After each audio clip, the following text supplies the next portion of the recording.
చిత్తూరు జిల్లా కుప్పం రేస్కోలో మొదలైన చర్యలు వైసీపీ హయాంలో విచ్చలవిడిగా రేస్కోలో ఉద్యోగాలు ముడుపులు చెల్లించి ఉద్యోగాలు ఇచ్చారని ఆరోపణలో రేస్కోపై సిఐడి సిబిఐ విచారణ చేయిస్తామన్న ఎమ్మెల్సీ కంచర్ల శ్రీకాంత్ విచారణ అధికారిగా డీసీఓ ఆనంద్ కుమార్ నియామకం అక్రమాలు జరిగాయని తుమిసికి చెందిన నగేష్ ఫిర్యాదు గతంలో రేస్కో ఎండీగా పనిచేసిన సుబ్రహ్మణ్యంకు నోటీసులు రేస్కోలో రికార్డులు పరిశీలించిన అధికారులు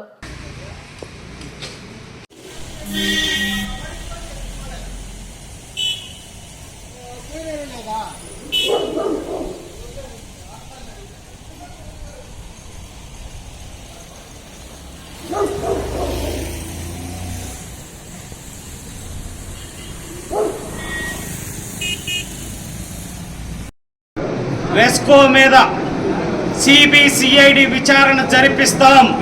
దాంట్లో జరిగిన అవినీతిని మొత్తం లాగి కటకటాల వెనక్కి జైలుకి పంపిస్తాం. ప్రతి ఒక్క అవినీతి చేసిన ప్రతి ఒక్కరిని అక్కడ చైర్మన్ దగ్గర నుంచి కింద స్థాయి వరకు ఎవరైతే ఆ అవినీతిలో భాగస్వామ్యం అయ్యారో రెస్కోని అంత విధాలుగా నాశనం చేశారో వాళ్ళ మీద కూడా చర్యలు తీసుకునేదాకా వదిలిపెట్టే సమస్య లేదని చెప్తా ఉన్నాం. అలాగే మున్సిపాలిటీలో జరిగిన అక్రమాలు, మున్సిపాలిటీ బిల్లుల్లో మున్సిపాలిటీకి